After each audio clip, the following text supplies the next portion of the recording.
Selamat sore Bapak, Ibu, dan saudaraku sekalian yang terkasih dalam Yesus Kristus. Salam sehat dan sejahtera untuk kita semua. Rima, renungan iman malam kali ini saya berikan judul Surat Terbuka dan Surat Pujian. Sebelum kita membaca dan mendengarkan firman Tuhan, marilah kita berdoa. Tuhan Yesus yang Maha Baik, terangilah hati dan pikiran kami, agar kami dapat semakin mengerti kehendak-Mu dalam hidup kami, melalui Rima kali ini. Amin. Marilah Bapak Ibu Saudaraku sekalian, kita membaca dan mendengarkan firman Tuhan yang saya ambil dari 2 Korintus 3 ayat 2-3 yang demikian bunyinya. Kamu adalah surat pujian kami yang tertulis dalam hati kami dan yang dikenal dan yang dapat dibaca oleh semua orang. Karena telah ternyata bahwa kamu adalah surat Kristus yang ditulis oleh pelayanan kami, ditulis bukan dengan tinta, tetapi dengan roh dari Allah yang hidup, bukan pada loh-loh batu, melainkan pada loh-loh daging, yaitu di dalam hati manusia. Apakah fungsi surat itu? Surat berfungsi sebagai keterangan atau bukti dan juga berfungsi sebagai media komunikasi atau berita. Fungsi surat sebagai keterangan atau bukti, contohnya adalah surat kelahiran yang menerangkan lahirnya seorang bayi di dunia. Kartu tanda penduduk.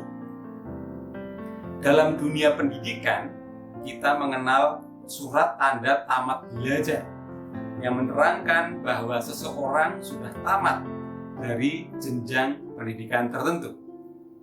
Kita juga mengenal sertifikat keahlian yang menerangkan bahwa seseorang certified, ahli di bidang tertentu. Dalam hal kepemilikan, kita mengenal sertifikat tanah sebagai bukti kepemilikan tanah. Ada juga BPKB, bukti pemilikan kendaraan bermotor. Dalam dunia kerja, kita mengenal surat perjanjian kerja sebagai bukti bahwa kita bekerja. Dan di akhir periode ada SK pensiun sebagai bukti bahwa seseorang telah memasuki usia pensiun. Bapak Ibu Saudara sekalian, semua orang berhubungan dengan surat dan memerlukan surat. Fungsi surat yang kedua adalah sebagai media komunikasi atau penyampaian berita. Contohnya, surat kabar Kompas, Kontan, Jakarta Post, Tempo, dan lain sebagainya. Surat juga merupakan ungkapan rasa, seperti surat cinta. Itu adalah ungkapan rasa cinta bagi mereka yang sedang dilanda asmara. Ada juga surat undangan, bahwa kita mengharapkan kehadiran seseorang atau orang lain, kerabat, teman, pada acara perhelatan yang akan kita adakan. Di era digital sekarang ini, informasi semakin terbuka. Kita bisa mengenal orang cukup lewat Google. Contohnya, Anda bisa mengetik nama saya atau nama orang lain, dalam sekejap informasinya langsung muncul. Pada saat analisa kredit, karena saya punya pengalaman kerja di finance company, dulu harus repot survei keabsahan KTP pemohon, ya, ngecek KTP kesana kemari, repot sekali. Nah, sekarang cukup cek KTP melalui fasilitas Dukcapil. Ya, simple, cepat. Kemudian untuk mengecek financial record, sekarang cukup masukkan datanya ke aplikasi Sistem Layanan Informasi Konsumen milik OJK. Dalam sekejap, dalam hitungan menit, informasinya sudah tersaji semuanya. Dulu, kalau kita berkunjung ke rumah rekan, teman, atau yang lainnya, paling kita hanya mengetahui ruang tamunya, paling-paling kemudian ruang keluarganya. Sekarang, pada saat meeting online, kita bisa melihat kamar tidur rekan meeting kita. Terlihat tempat tidurnya. Kadang-kadang terlihat ada yang lagi tidur. Kemudian ada pakaian pating semerentel. Yang sebetulnya itu adalah ruang pribadi. Melalui postingan profile picture dan statusnya, kita bisa mengetahui profil banyak orang. Di era yang semakin terbuka sekarang ini, hidup kita ibarat surat terbuka yang dengan mudah dibaca, diketahui oleh orang lain. Apakah kita dikenal sebagai orang yang baik sesuai dengan ajaran Kristus? Seorang dengan profil yang penuh dengan cinta kasih, layak dipuji, diteladani, atau sebaliknya, sebagai orang yang jelei, nisin-nisini, sehingga orang lain ogah untuk ketemu atau kenalan. Gereja kita saat ini juga seperti surat terbuka. Dulu pintu gereja relatif tertutup. Hanya orang-orang tertentu saja yang masuk dalam gereja. Sekarang, pintu gereja terbuka lebar. Semua orang bisa masuk melalui aplikasi YouTube atau aplikasi daring lainnya. Ada pepatah, jadilah Sri Taman, yang dari kejauhan nampak indah dan setelah didekati nampak semakin indah dan wangi. Bukan seperti Sri Gunung yang dari kejauhan nampak indah, tetapi setelah didekati roncalan, banyak semak belukar dan jalan yang terjal.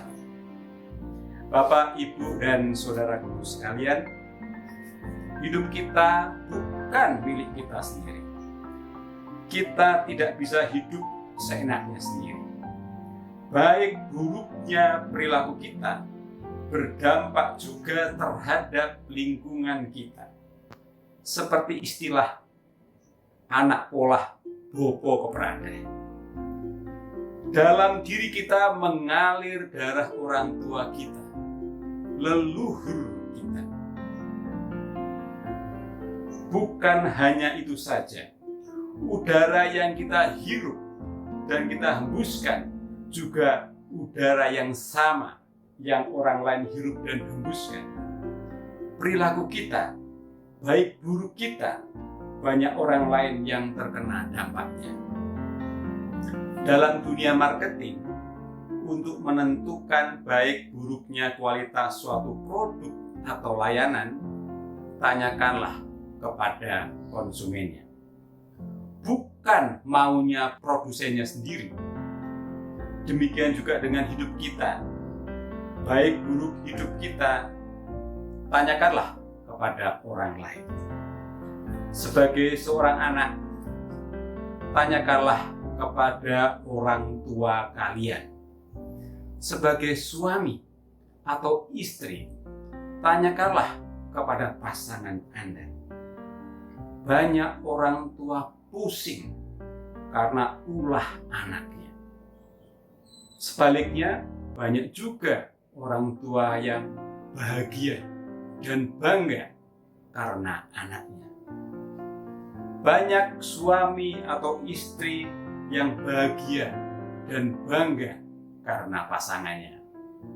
Sebaliknya, ada juga suami atau istri yang pusing dan menderita karena pasangannya. Sebagai pelajar atau mahasiswa, tanyakanlah kepada guru, dosen, atau rekan-rekan Anda. Suatu hari, saya ngobrol dengan seorang guru. Saya tanya, apa kebanggaannya terhadap seorang murid? Jawabnya, kebanggaannya adalah saat melihat muridnya sukses, berhasil menjadi orang, dan masih ingat, hormat, dan ngajeni gurunya. Sebagai karyawan, tanyakanlah kepada atasan Anda. Dan sebagai atasan, tanyakanlah kepada karyawan Anda. Sebagai majelis atau pendeta, tanyakanlah kepada jemaat Anda. Dan sebagai jemaat, tanyalah kepada majelis dan pendeta Anda. Yang terakhir, sebagai murid Kristus, apa kata Kristus tentang kita? Allah Bapa berkata pada Kristus, inilah anak yang kukasihi, kepadanyalah aku berkenan. Bagaimana dengan kehidupan kita di hadapan Kristus? Marilah kita introspeksi diri.